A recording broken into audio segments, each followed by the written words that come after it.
Everyone. So thank you so much for tuning in. My name is Mara. I am the workshops coordinator for GreenThumb, which is the part of the New York City Parks Department that works with community gardens across the 5 boroughs. And I'm here with my colleague, Amber. Amber, do you want to unmute and say hello? I just unmuted you. Hi, everybody. It's good to have you here.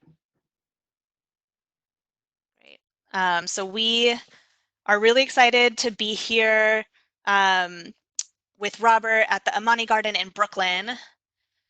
Robert, thank you so much for live streaming from your garden. It's possible that the video will be cutting in and out, and that is only because of internet bandwidth. These video conference calls take a lot of internet bandwidth. We're learning, and so just please be patient. The video will come back if it pauses for you. Don't worry about it. So we are going to ask that everyone please stay muted for the duration of the workshop, and that will allow us to hear our facilitator, and we can use the chat feature to get to know one another and for any any questions that you have. Amber and I will keep track of them, and during Q&A, we will ask Robert those questions.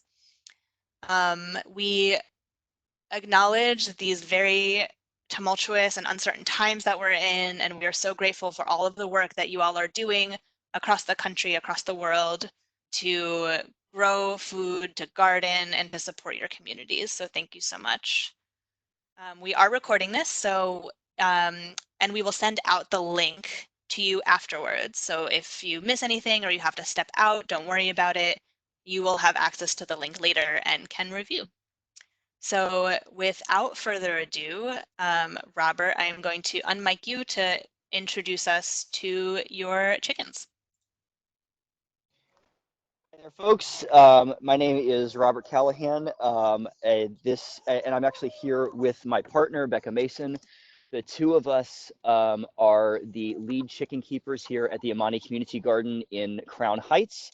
I'm going to just do the front facing to show you human faces for a moment, but for the most part, I think we're going to go front facing and look at the Imani chickens. So we'll go back to that. So, because I know that's what we're all here for. So the plan for today was to sort of do about 30 minutes of talking on our part, and then if needed, we can do about 30 minutes of Q&A. So at the top of this, I really wanted to stress that this is an introduction. This is sort of like a tasting menu of what it's like to keep chickens in a small urban space. If you are particularly in Brooklyn, Mara, remind me, is it a Tranquility Farm that's going to be doing a longer program? Yes, if you are a member of a GreenThumb garden in the 5 boroughs of New York City, we are doing a season-long chicken care training that will be offered online for as long as we need to be online, and then in person if and when we can resume being in person together. I will put a link to the application in the chat.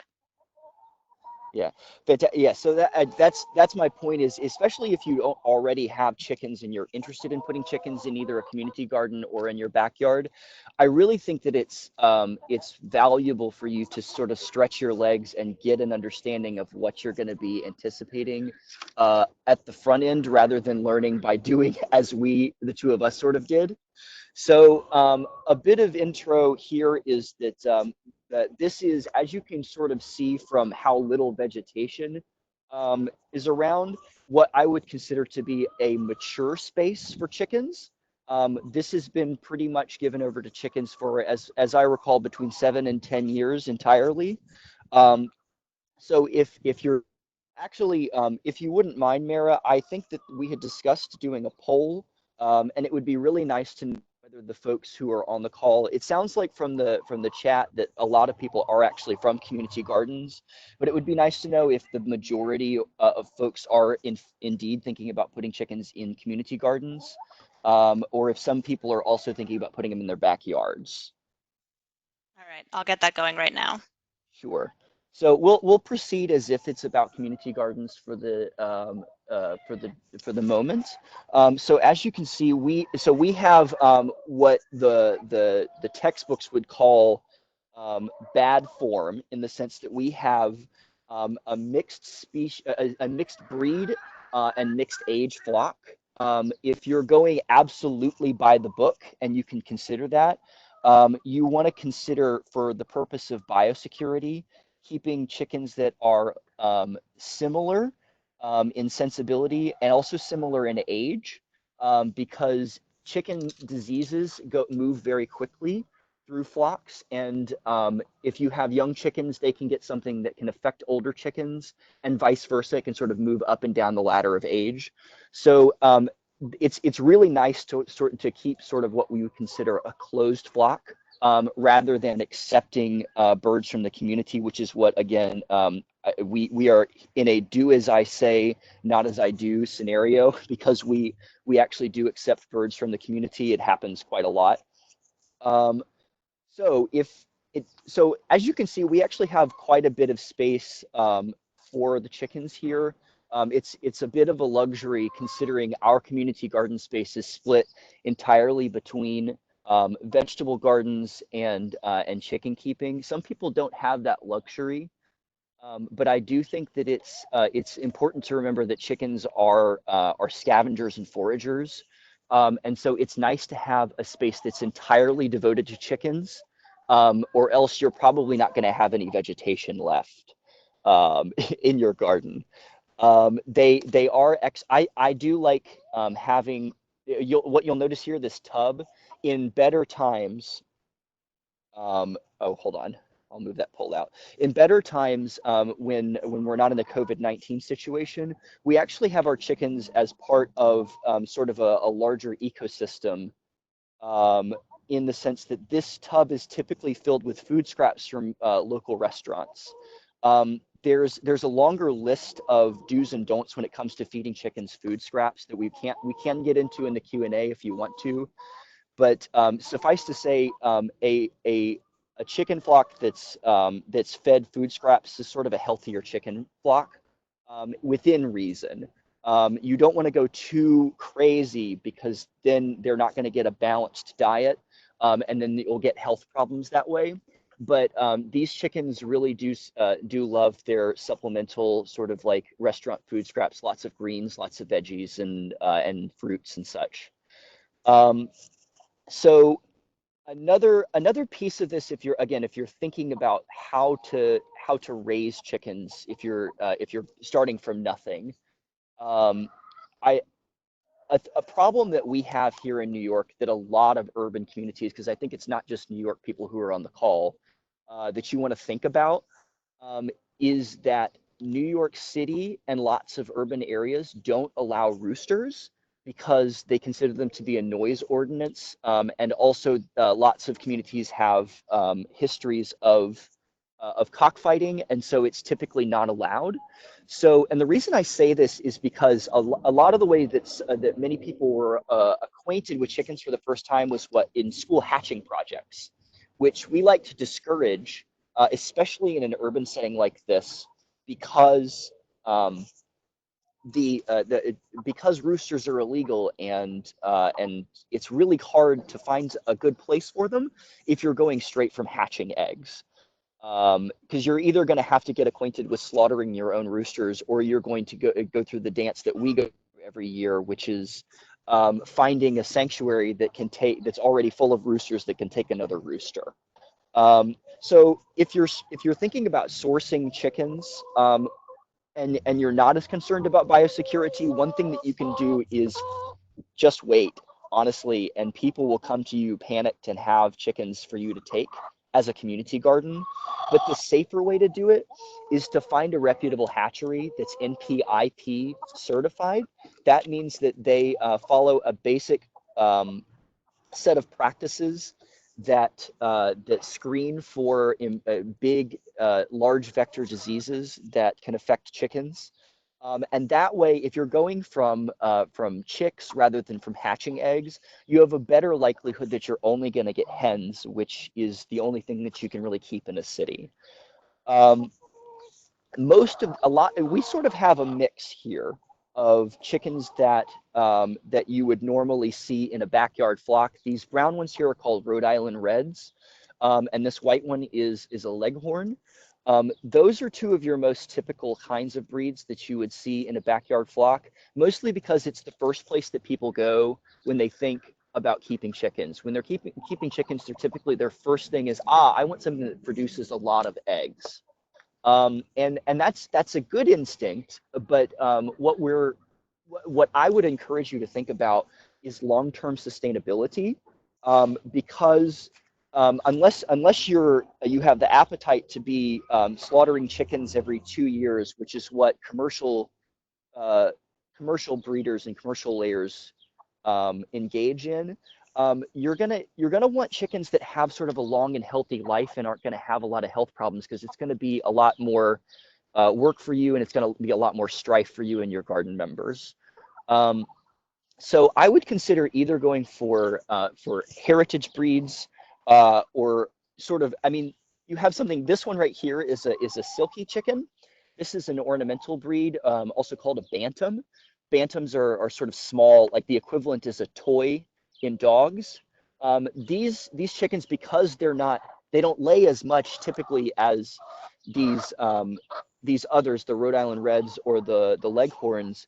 They have sort of healthier lives, and I think they'll lay for longer. Sort of the way that it works is, if you look at it like sort of a distribution, these Leghorns will probably lay for about 2 or 3 years, a whole ton of eggs, and then drop off. Whereas hardier breeds are going to lay for much longer, but they'll lay fewer at a time. And so, point being, we have chickens like jerk chicken number one here, this big banded chicken here, the black and white one, who's about 6 or 7 years old. Whereas a lot of our like show chickens, I suppose, the ones that you think of when you think of a backyard flock, they're much younger, and I'm not sure if I can attest to their lifespan as much as I can for the others. So I'll pause because I love to speak. But do we have poll results, Mara? Yeah, we do. We had 6 people who are keeping chickens in private spaces, 12 in community gardens, and 6 in both. Okay, yeah.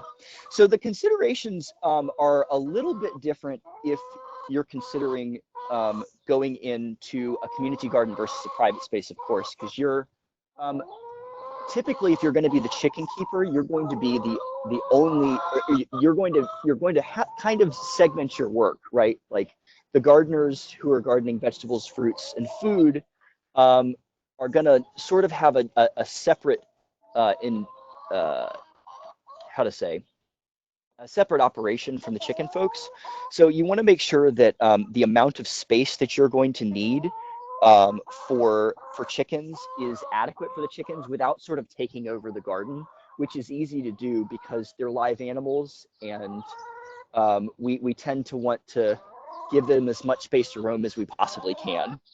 So the rule of thumb, just to get a sense, for especially New York, where our community gardens can be pretty long and thin, or short, or as small of a space as we can possibly squeeze them into. The official guides say that your interior space for large chickens, for like what you would consider normal heavy breeds, is about anywhere from 7 to 10 square feet per chicken. Um, that's your interior space. That's not including this run area like we're seeing here. But I would say, depending on the day, sometimes we cheat that up or down, because we've had as many as 30 birds in here, but now we only have about 20. So our space, I'll show you the interior just to see what it looks like. So we have an interior space here. This is sort of the primary sleeping and laying quarters. Um, so you'll notice that it's actually still winterized right now. We don't have any electricity. We just have burlap that we use as insulation. And then we rely on the chickens themselves, because we've chosen cold hardy breeds, ones that are prepared for winter. And so they will feather out and provide a lot of their own warmth. But we also do what's called the deep litter method. And so what that is, now down here is our litter. This litter has actually been accumulating since, I think, continuously since October.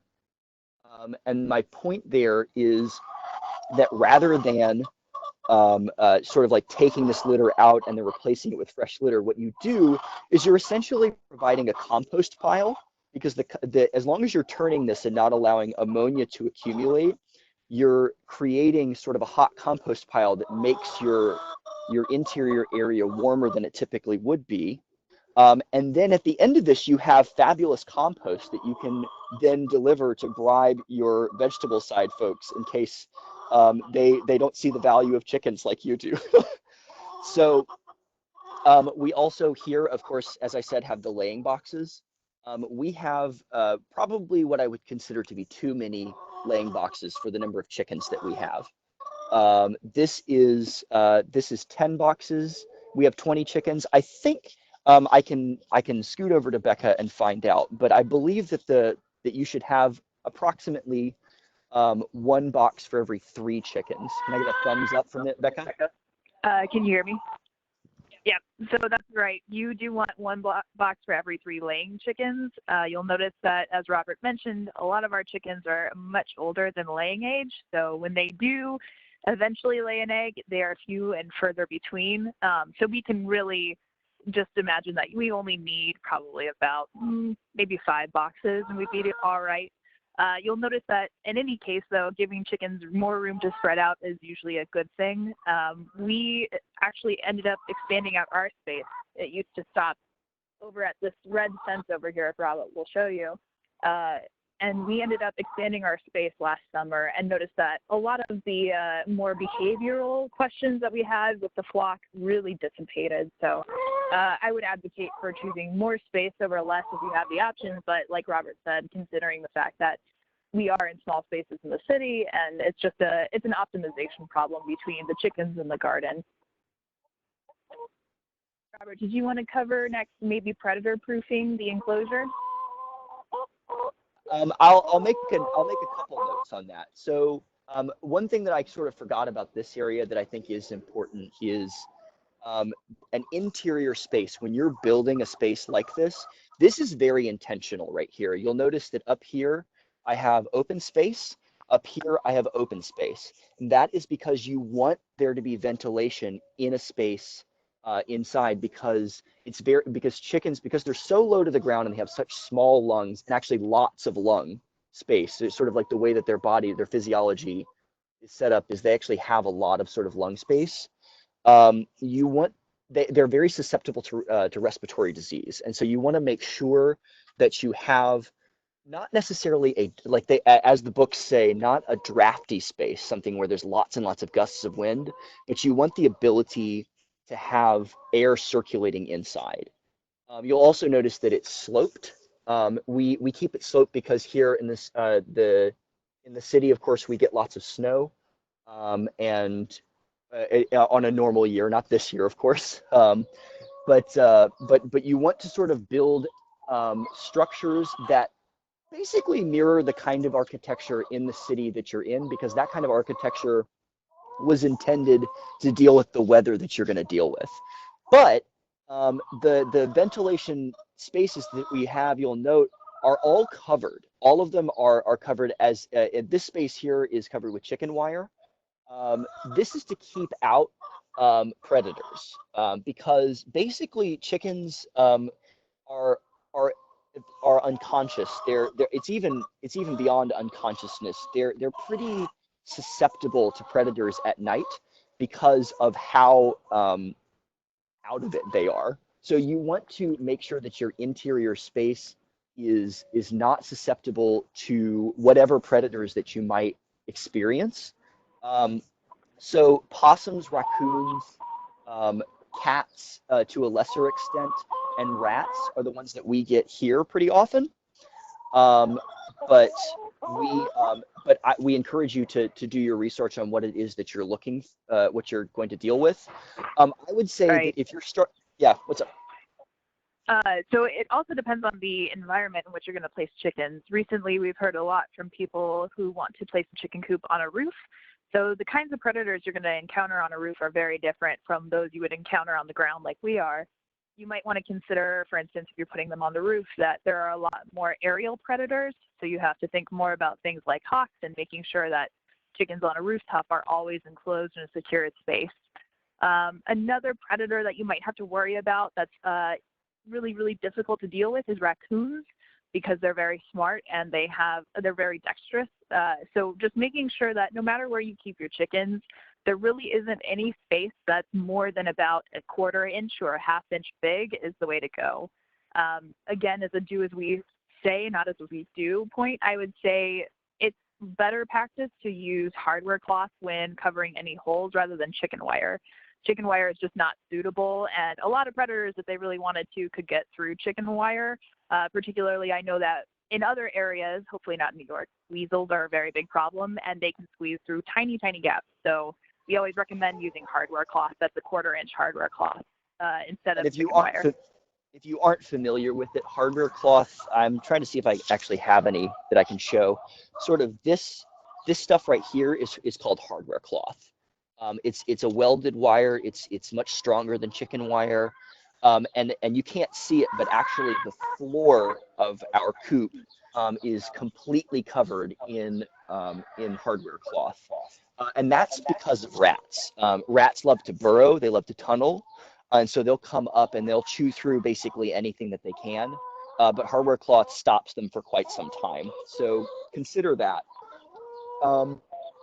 So as far as keeping them healthy and happy, hey, Becca, would you mind muting for a moment? As far as keeping them sort of like the basics of keeping them healthy and happy, one of the like tips and tricks that I think that we learned the hard way is that gut health is a huge part of a chicken's healthiness, and so one of our tricks that we like to use that we recommend, and I think that this is sort of a basic that a lot of chicken keepers agree with, raw apple cider vinegar in their water, about a tablespoon per gallon. I think that will go a long way towards sustaining the gut health of your chickens and making sure that they have the ability to fight off infections and bad things. Because there's going to be things that just sort of go wrong that you won't be able to diagnose because these are prey animals, which means that they do an excellent job of hiding their illness until it's too late.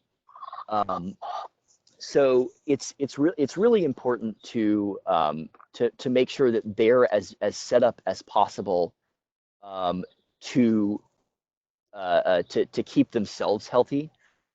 But also there's a few like tips and tricks that you should keep in mind to make sure that you can do the better job to diagnose early when something's going on with your chicken. So I'll use this is Sally. I'll use Sally as an example of a chicken that's doing quite well, just so you can get a sense. Sally, as you can see, is sort of scratching around. She's pecking. Chickens should constantly be in movement, basically. There's no reason that a chicken should be like standing still and not thinking about doing anything. That's typically a sign that the chicken is there's something wrong with them that you may still have an ability to correct. Another big indicator is comb here. See how Sally's comb is both standing straight up and it's also bright red. That's quite a good sign. That means that she doesn't have any sort of underlying general health issues that I should be thinking about. That goes for, I think most of our chickens have nice, bright, healthy combs at the moment. So I'm happy to report that we're in good spirits today. If this is all sort of overwhelming and feels like there's lots to think about, it's because we've done a lot of reading and we've made a ton of mistakes in our time. And so one of the things that I want to do is recommend that you do not only your own sort of like Google research that you would do for any other DIY or community garden project, but also do as much of the reading on your own as you can. I brought as a prop today my favorite book. We've read this one basically cover to cover. This is called Story's Guide to Raising Chickens. It's by Gail Damerow, and it's considered sort of the textbook, the primary textbook for keeping small chickens, small flocks of chickens rather. It does get into commercial breeding and laying and et cetera, things that you won't really need to know, but it's very helpful for a community gardener, someone who's going to be keeping like a larger than normal flock, to get a sense for what it is that's sort of like at base, what you need to know. Before I sort of like wrap up and go to questions, I just want to, I feel like there's a couple things that I might have breezed over that are sort of important to know. One of which is like base questions. Like I think that a lot of people, when they ask the question, how many chickens should I have? It's a valid question, and I think that like you should get prepared for the answer, because people sort of think the reserve answer, like a lot of people are like, I'll get 1 or 2 chickens and that'll be enough. But like these are social creatures, as you can see. They're constantly interacting, good and bad for that matter. But I think that a bare minimum, especially for a community garden, is probably 5 chickens. Because what you're doing there is you're accounting for the fact that your chickens are going to be constantly experiencing misfortunes. And so you're going to be losing birds faster than you think that you will. And that's just sort of a fact of life because they're so fragile. But also because keeping and having 5 or more birds will allow your flock to sort of maintain a stability in times when unfortunate things occur. But also that's, you know, if you're going to go for it, especially in a community garden space, I think that it's worth having at least 5. Becca, what do you think? Did I miss anything before we go to questions? No, I think the number and the breeds are always the biggest questions when people are starting out. So we're happy to answer any more specific questions about that. I would just say that in terms of breed, I think it really just depends on what your individual situation is and what kind of chicken you're looking for to fulfill those needs. So, I mean, it's truly just a personal question, and you can find a lot of quizzes online saying, which breed would be best for you. We've had a lot of experience with different breeds, so if you have any questions relating to their characteristics, both physical and behavioral, we're happy to answer those questions. All right. Thank you both. Virtual round of applause for Becca and Robert. Thank you so much. This has been really informative and really great. We have a couple questions in the chat. And for folks tuning in, keep adding questions to the chat and we will keep asking them. So first question is, how large is the chicken area? Assuming that means the coop and the Good run. question. Yeah. So here I am. So our entire space here, from sort of like street to end, is 100 feet by 20 feet, of which the chickens occupy probably 2/3. And I would say that the coop itself, the interior area, both the sleeping quarters and then our interior run, is probably 20 by 8 feet. So about that. How many chickens do you have in that space? 20 chickens. And I will say that the indoor area is probably about 8 by 10. So we really did get, we probably have about the needed space per chicken on just the indoor portion of the coop. Great. I'm going out of order with the questions just to give us some sort of flow, but where did you get the blueprint for the chicken coop? We are fortunate to have had the coop predate us. So I don't have, I did not personally build this coop, thank goodness, but I will say that there are legion blueprints online for building coops of any sort of sensibility.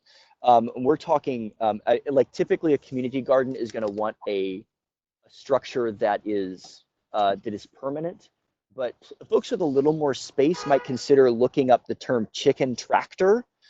Chicken tractors are mobile. They can move throughout a space and give chickens a little more room to sort of like forage in a specific area before they settle on a space, and it sort of like lets the land replenish itself. Um, but I would say if you're looking for something simple and you're worried about your abilities, look up pallet wood chicken coop.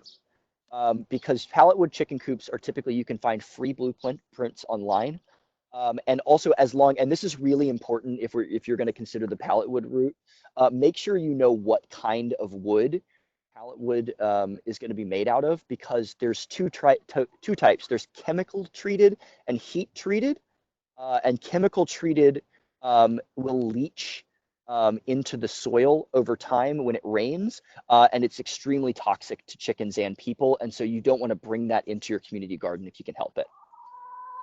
Right. Thank I you. believe that GreenThumb has a moratorium or a strong recommendation to not use treated wood of any kind in any GreenThumb garden. It depends on the type of treated wood. There's a wide variety out there, a lot of which is safer now for things like decks and stages. If gardens have that, it's considered to be safe. But I'm glad that you brought up the issue of soil. There have been studies in New York City community gardens that a lot of New York City community gardens have heavy metals and toxins in the soil, and these do accumulate in the eggs. And so if you are planning to let your chickens roam around the garden to peck in the soil, we recommend when GreenThumb can help with this once we're through social distancing, like a 12-inch layer of clean soil on top of your existing garden soil, and that way the chickens are pecking in clean soil and your eggs will be free of heavy metals. So related question, go ahead. Go ahead. Well, we did have a little bit of experience with lead testing. So we got our soil tested through Brooklyn College, and we were at, I believe we were slightly elevated with 500 parts per billion. So it is a concern. Unfortunately, you cannot test the eggs because the test that you run would take the yolk, which is where the lead would be deposited, and that test relies on a color change where it turns to yellow. So egg yolks being yellow, unfortunately, you cannot test eggs for lead. So as Mara said, you really do just have to start with a fresh layer of clean soil. Thank you. There was a question related, someone asked, do you have any thoughts on chicken trailers versus chicken coops? And I think you might have addressed that, but is there anything else you want to say on making the choice between the two, or would you have both, or something like that?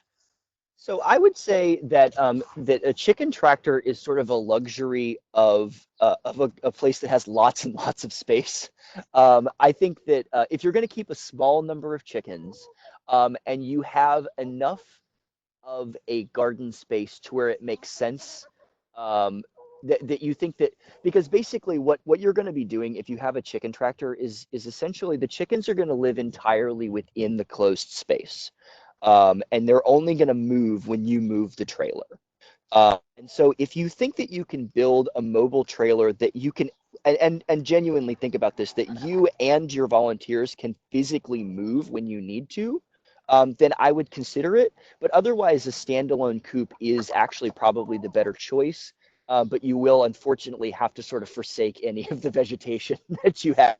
I don't know if I caught it earlier, but the chickens have actually started climbing on this lovely pile of concrete rocks here and have started to strip even these upper trees of vegetation. So they'll find anything they can to eat. Wow, that's incredible. Yeah. Someone asked, is there anything to consider in terms of placement and orientation of the run and the coop, sun versus shade, door directions for drafts, etc.? That is an excellent question. So I would say there is definitely a benefit to having your coop in the shade. It offers predator protection. It also offers when it's winter, there are no leaves on the trees. You get that sunlight anyway. But in the summer when it's hot, the chickens have shade that they can use so they can cool down a little bit better. I think that in terms of the direction you face the coop, there probably is some guidance about this online. I actually don't know it offhand, but I think that the drafts are probably worse in the winter. So I would say plan the ventilation so that when they're nesting at night, they're not exposed to drafts. So what that means is that your ventilation should be above where their roosting spots are. So that way, when it's coldest in the year, they're not exposed to the draftiest bit of the year. Thank you. Someone wants to know where you got your female Silky. They contacted 3 breeders and had a hard time coming across hens. I wonder if it was this year. That does not surprise me that Silkies were hard to come by. Becca, what was the name of the place that we got them this year, or last year rather? It was, I forget what it was somebody's name, Homestead. But I remember now. It was VR Homestead in New Jersey. He was very kind and very patient with us. We had to pick them up in person, and so that would require a little bit of movement on your part. But we do love our Silkies, and they lay little teeny tiny eggs. So I would recommend them if you have an appetite for breeds that are a little more skittish, a little less likely to lay, because as a little aside, these chickens, Silkies, these little fuzzy guys here, are more likely to go what's called broody. And that means that they are excellent mothers because they love to, when there's a sufficient clutch of eggs, they will sit on that clutch until it lays, even if they're not fertilized. And so if you are going to be, here, as a comparison. Everybody wants it. Yes. So this is sort of like the variety of eggs that we get, whereas this one here is a Silky egg, and then this one comes from probably one of our reds, and then this one comes from probably one of our leg bars, who's a hybrid chicken. So good luck finding Silkies. Yeah, they said they tried this year from Triple Creek, and then ended up buying their chicks from Meyer Hatchery. Yeah, I would say that as sort of the reason that I was spoiling to make sure that we did this workshop this year is because, as we talked about with Mara and GreenThumb, I know that a lot of people are going to be first-time chicken keepers this year because of the unique circumstances of the COVID-19 quarantine.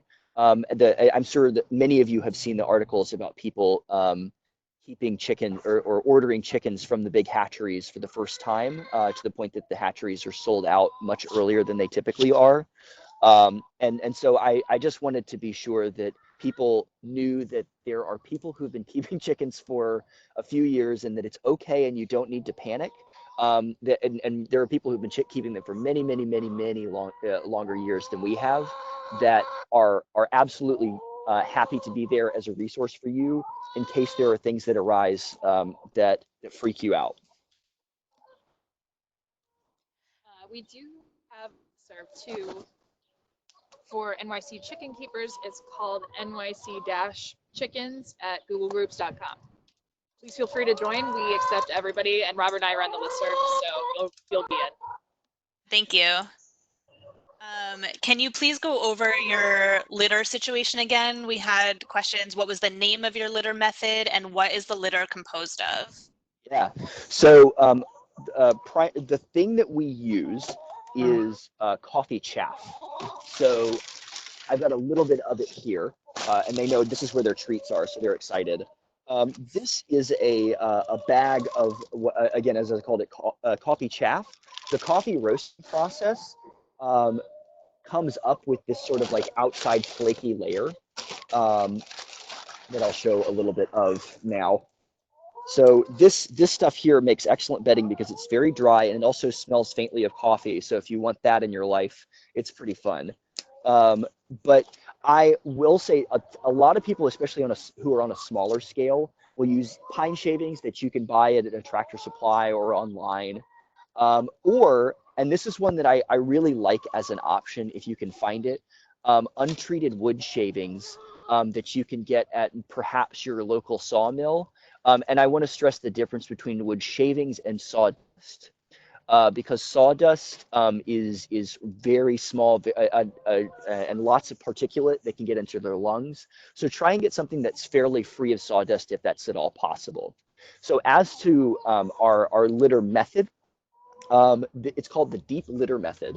A lot of people practice it year round. We are more heavy into it in the winter than we are in the summer or spring.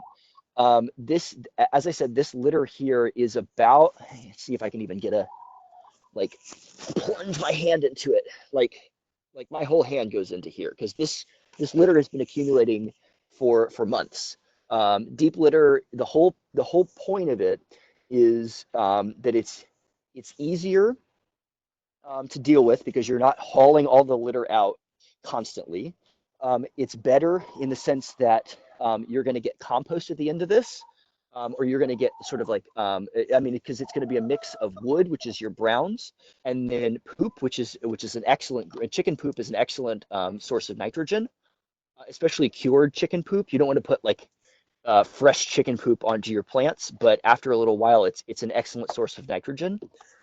Um, and the last piece of this that, like, genuinely, if there are people who know more than I do and know that the science isn't true on this, that's okay. But as far as I've read, the heat of a properly managed deep litter is actually enough to kill a lot of microbes and a lot of your like pests that attack chickens. So it's a good way to deal with pest management in addition to litter management. Thank you. Are there types of untreated wood shavings that we should stay away from? Is cedar okay, oak, etc.? Fabulous question. So cedar, as I recall, Becca, yes or no, you absolutely should not use cedar, right? Especially for small chicks. Yes, because cedar is cedar is extremely aromatic, and so it can damage chicken lungs.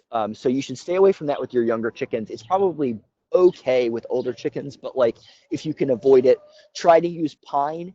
The other one that's a little dicey is walnut, because walnut produces a chemical that will kill plants. Like the whole point is that walnut trees themselves secrete a chemical that kills other vegetation around them.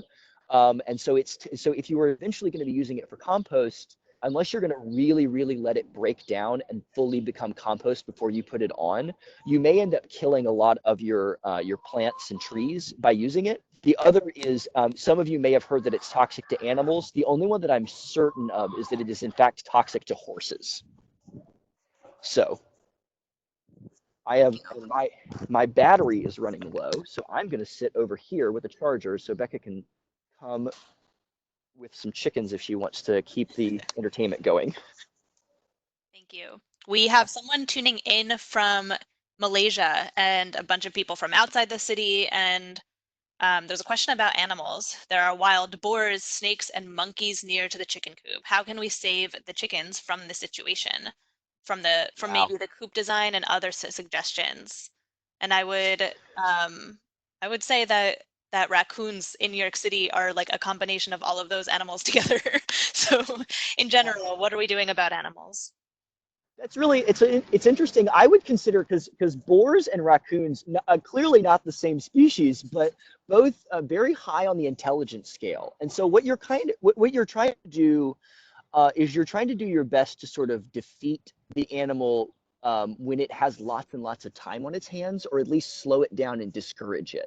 So if it can keep a dog out, it can probably keep a raccoon out or a snake. But gosh, how to deal with wild boar?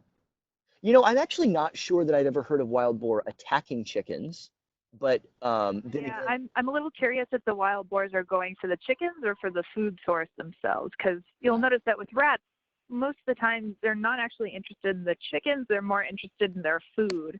But if the boars are indeed interested in the chickens, the really imperative there is figuring out how they're getting in and preventing it from happening again. I would imagine with boars, because they're so strong, you probably need some physical barriers. So whether that's fencing that they can't break through or knock over. in addition to smaller fencing beyond that, like the hardware cloth, so that way things like snakes really can't get through it. I don't know how to prevent monkeys from getting in, but I would say, you know, once you get to opposable thumbs, it's really hard because a lot of the locks mostly rely on human opposable thumbs.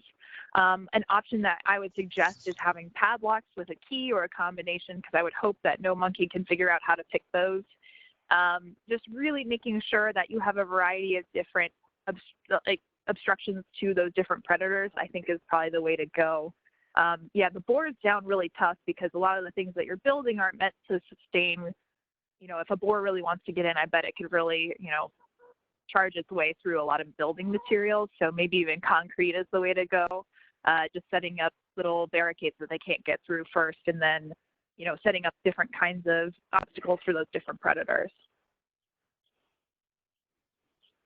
Thank you. Mavisa from Malaysia says thank you. And we have a couple questions about how chickens work. What is happening when they lay? Gelatinous membrane, no shell. And how do you prevent the chickens from laying all around in random places?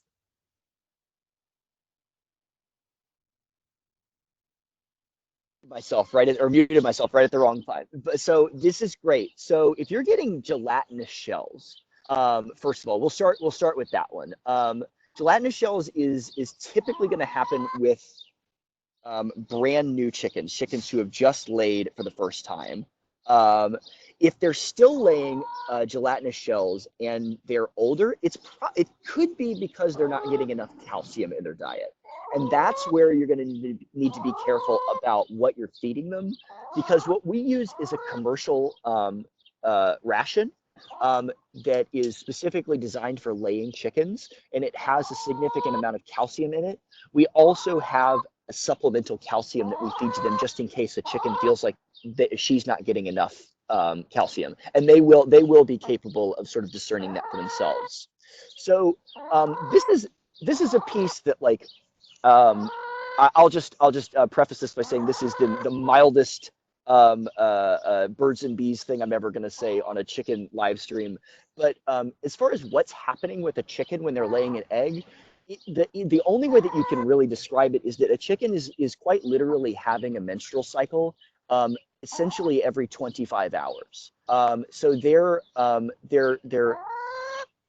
creating an egg in the same way and the egg is sort of the blastoderm. It's a very small, especially with fresh eggs, you can actually see the what you would consider to be like a fertilizable egg on the yolk. It's a very small white disc on the yolk. So the way that the chicken is making the egg is they're taking that tiny egg cell, they're surrounding it with the protein, the yolk.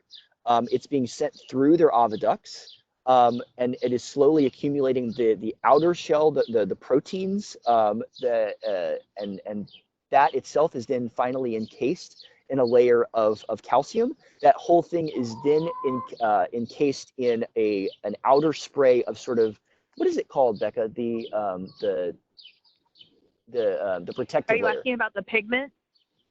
No, not the pigment. Oh, it's called the bloom. It's a protective layer that is finally surrounding the egg, so that way it protects it from bacteria. It's kind of like, it's interesting because it's a breathable membrane that protects the egg from any bacteria that may invade.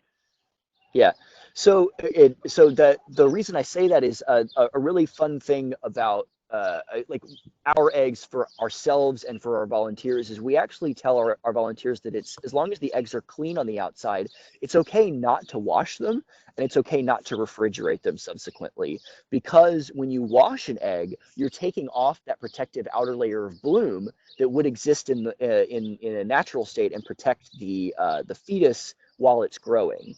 And so when you wash an egg, that's when you need to refrigerate it, because that's when the bloom is gone and that's when it's no longer protected from bacteria. Thank you.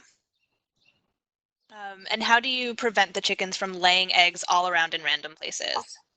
Right. So the best that you can really do, what we actually do is we have some wooden eggs that we got from Target. We've had quite a few. There's fancier ceramic eggs that you can buy. You can use golf balls, anything that sort of looks like an egg. You put it into the laying boxes and make the laying boxes comfortable and sort of like dark and inviting. Because what a chicken's looking for when it's laying an egg is it's looking for a place that it feels safe and also it's looking for a place that other chickens have already laid eggs because that's a sign to the chicken that that this is a place that it's okay to deposit eggs for safekeeping, whether or not they're going to sit on them anytime soon. So taking eggs away from places that you would consider undesirable as soon as possible so that they don't like build up as a place that other chickens say, oh look, here's a great laying box is a best practice. But a lot of the fun of chicken keeping is the sort of Easter egg hunt that you go on, where you sort of have to look around your coop at places that look kind of like laying boxes and scoop up all the eggs that you missed over time. Thank you. The last time we kept chickens, all female, they were extremely loud, and our neighbors complained, especially early in the morning. Any Yeah. advice on how to prevent this from happening again if we decide to try again? It's really a roulette about which chickens are going to be loud and which aren't. You're I think you can do some research on which chickens are more docile and more quiet as a rule, but it's going to come down to the individual bird at the end of the day about whether or not they're loud. I mean, we have a very robust 311 system here, which is that citizens can call and complain about noise or about sort of like non-police emergency stuff. Um, and we've actually had 311 called on us to say there's a rooster in the coop when we've had no roosters. We just had loud chickens. It was Yakko was her name. So I would say do your research on which ones are typically more loud, but you really can't entirely control it other than keeping them sort of in a space that's confined so that you're soundproofed a little more. Thank you. There are a couple Yeah, questions. one more thing to add, just in case you need it, the hens are great because they lay eggs and you can give those eggs to your neighbors to say, I'm very sorry about the noise. I hope that these eggs will maybe make you feel differently about our chickens. Bribes, always great idea. Absolutely. Okay. We have a few more questions. Let's see. Do you have any recommendations of places to buy chicken feed and treats locally? And what are Our suggested treats we can feed our chickens? our favorite Sorry, yeah. Our supply shop is a place called Pet Envy in Bushwick. Felix is wonderful. I always recommend Felix because he's great to deal with and can get anything from sort of like the basic chicken feed all the way up to the high fancy organic stuff. And so he's a great resource. And that's just PET and then N, the letter N and the letter V. As far as treats go, we have a mix of treats depending on what sort of mood we feel like the chicken should be in. Um, so we have, yeah, I know they are. Um, so what we call chicken popcorn is literally cracked corn. This is just like if you want the chickens to do something, you're in a bad mood and you don't want them to like um, do anything other than just like go inside or go somewhere. Cracked corn is going to be the thing for them. It's not great for them, so use it sparingly. If your chickens are feeling a little like they're thin or they're missing their protein, a better option is these mealworms, these dried mealworms that Becca is using right now. You can hold your hand out, Becca. I want to see. Yeah, these dried mealworms are basically pure protein, and they absolutely love them. As far as like snacks go, as long as you're avoiding anything in the nightshade family, so potatoes, I guess eggplants, right, Becca? Yep. Yeah, and also avocado skins and pits. Most fruits, vegetables are okay, and in fact quite good to give to chickens. Um, and yeah, so just avoid things like onions and garlic because they'll make the eggs taste like onions and garlic. Stick to leafy greens if you want to give them something healthy and also something to do. You'll notice yesterday we gave them a cabbage to munch on, and it's like the Velociraptor in Jurassic Park. They've already this is all only the only thing that's left is the cabbage carcass here because they've devoured it. Thank you. Does aloe help in the water to keep chickens clean? We've never used aloe, so I actually don't know if I can speak to it at all. That one I'd have to do more research on. Thank you. How do you integrate new Uh, chickens into the flock? I really do want to take some time for this. This is really important. So if you have an existing flock and you are looking to integrate new chickens, if you must integrate new chickens, bare minimum, and I really do mean this, and this you're going to feel like this is painful, but you need to quarantine these chickens before they get introduced, because if they're living birds that you either are keeping on site or are bringing in, you really don't know what either of those populations have accumulated immunities to. And so what you need to do is a slow quarantine integration of those chickens so that they are sort of on site but away from each other, because they could get each other sick and then you'll lose your flock or large portions of your flock faster than you ever anticipated. So a valuable thing to have that not a lot of folks are going to have at their disposal is a quarantine coop. So you'll notice that I'm actually physically away from the rest of my chickens. And I have this other coop here. This is where I keep new chickens that I need to sort of test out and make sure that they're okay before introducing them.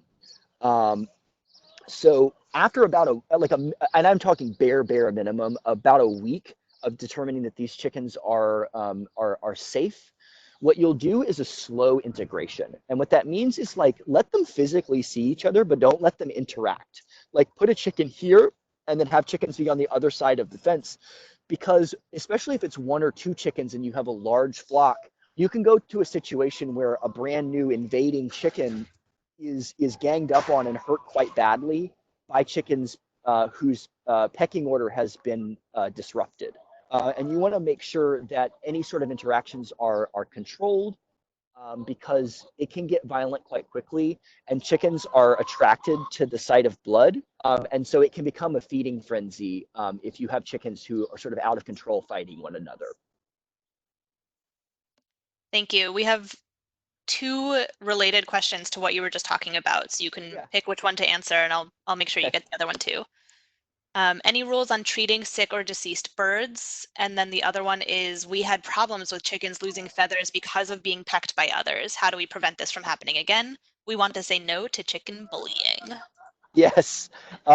So the sort of effective, not effective way to deal with pecking is like the not so extreme, but like could seem extreme, is to actually remove the aggressor chicken from the flock and use your quarantine coop. Make that chicken, whatever you use as a quarantine coop, whether it's sort of a dog crate or something else, just keep the chicken separate, because sometimes the cool down period can be enough to where the chicken sort of gets it. And they back off. But if you can't deal with that, what we have is the stuff that we've used on occasion when things get really bad, is this stuff called hot pick spray. It's cayenne based, and it just makes it unpleasant for, actually may not be cayenne, because I think that they're not responsive to cayenne, but there are sprays or other rubs that you can put on the offended areas to sort of make it discouraging for the chickens to pick at it. Yeah, I wouldn't say that the hot pick particularly works well. I would say that it's more behavioral modification that helps. So if you have an aggressor or you have several aggressors, maybe giving them more entertainment so that way they're not as bored and not as prone to getting in trouble. That can include things like, you can see here we have a bunch of trees. So that helps give the chickens more space and provides entertainment. We also do things like Robert said, like bring in the cabbage. Any like flying or hanging food is a real favorite for chickens to keep them entertained. Yes. So as to the sick chicken question, your protocol, if you're not gonna, if you can't afford, especially if you're in a community garden where you have limited funds and you can't afford a vet, which is the situation that a lot of us are in, your best tools are isolation and vitamins and dewormers. Because a lot of what a vet is going to do, the first thing they're going to do is give your chicken a dewormer. If they're sick, they probably have worms. Even if they aren't, even if it isn't primarily worms that are making them sick, the worms are making it worse. So I would consider using a dewormer, a broad spectrum dewormer, about once a year, and making sure that you use one that's approved for egg layers, and also that you don't eat the eggs while they're on the dewormer. So follow your instructions there.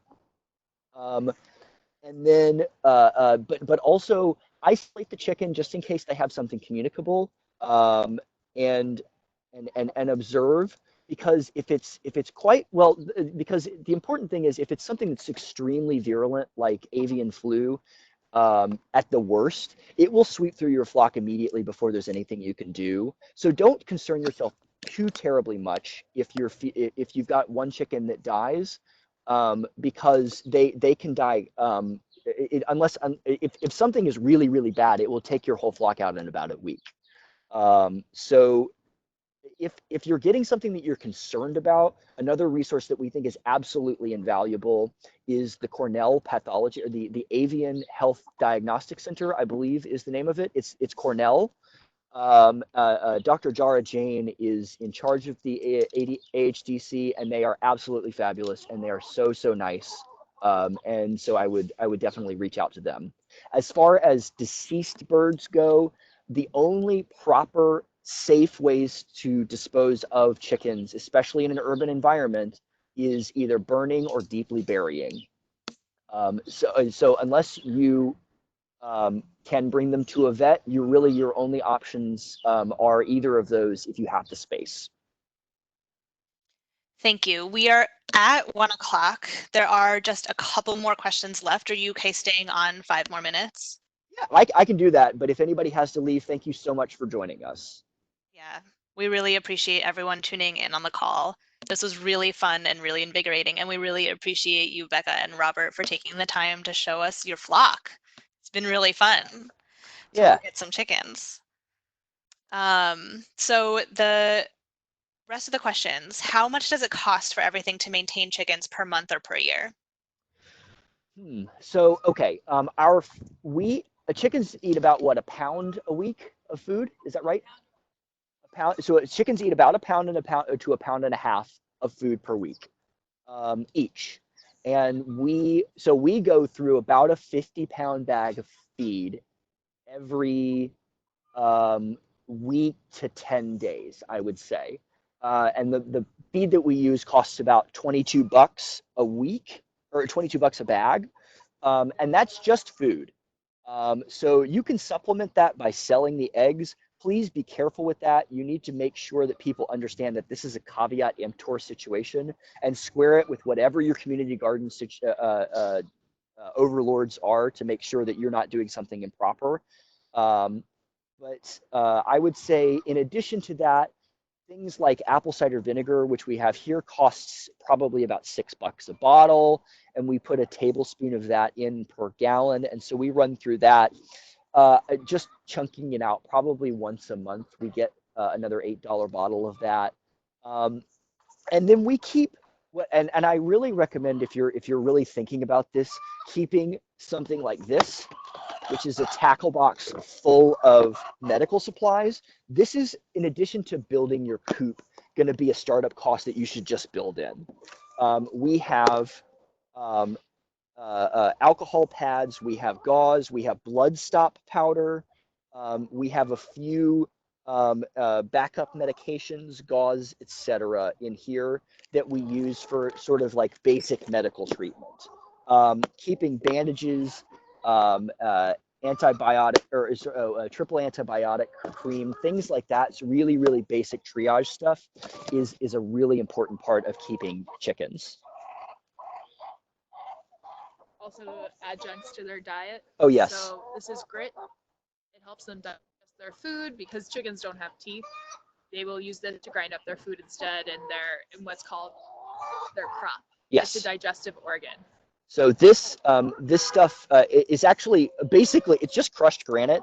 Most of the chickens will be able to forage for this on the ground anyways. They'll just find it in the ground. But if you don't have as much space, or if they're going to be entirely indoors, consider having a crushed granite, a source of grit for them to be able to eat. So sorry to not have the specifics, but our general once you get past the upstart, which is going to be like mostly wood and then procuring your chickens, build in a little bit for bedding, and then perhaps if you don't have a car like we don't, also the cost of a zip car like once a month, so that you or some other rental that you'll be able to drive around. Thank you. What type of dewormer do you use? Oh, it's the Amazing for roundworms. yes. There are several types of worms. The hardest part about deworming is figuring out what kind of worm they might have. You can get a broad spectrum dewormer, and I would recommend doing that once in the spring and probably once in the fall. And I don't know what a generic brand name would be, but I know Wazing is for roundworms. Yeah, Wazing Can you guys is just, I think. Can you repeat it? Yeah, it's called the brand name that we use is called Wazine. Um, it's I think the only dewormer that's actually specifically approved for laying chickens. There are others that I genuinely I mean, I'm just a person, I'm not a doctor. So I can't, but I shouldn't recommend that you use any other dewormers, but there are other off-label dewormers that you can look up. So the the book that I showed earlier, the Stories Guide to Raising Chickens, Gail Damerow, the author of this, also has something called the Chicken Health Handbook that is very detailed if you have specific questions about illnesses. It's essentially a field medical textbook for chickens. And we've read that one cover to cover too, and it's not exactly a page turner. I would say just a quick note here about off-label use. You'll notice that a lot of veterinary products are not specifically formulated for chickens, and that's simply a byproduct of the food system that we're in, where chickens really aren't meant to live beyond either their second birthday if they're lucky, or really beyond about 16 weeks if they're going to be a meat bird. So what that means is even that veterinarians tend to use these particular veterinary products in off-label uses for chickens. I'm not saying that because it's something you should be concerned about. It's just a term that you should be familiar with, and really be prepared to do a lot of Googling, a lot of searching, and figuring out, what kind of veterinary care you can provide the chickens in a safe way that's medically backed. Saw in the chat that someone asked about the specific book. This is it, Stories Guide to Raising Chickens.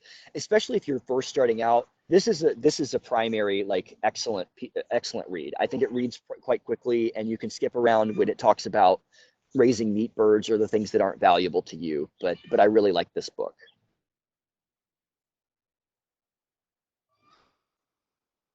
Thank you.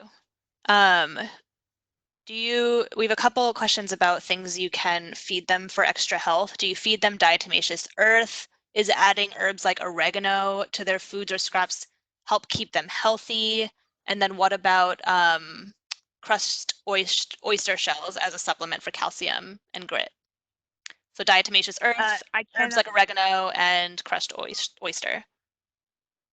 So I cannot recommend giving free choice calcium as much as possible. Really, you should always have calcium available to the chickens. Crushed oyster shell is the commercially available form of crushed calcium. I certainly would recommend that. I know some people even do it themselves, where they get oyster shells and then they bake them to sterilize them, and then they grind them up so the chickens can eat them. You're certainly welcome to do that if you would like to give it a go.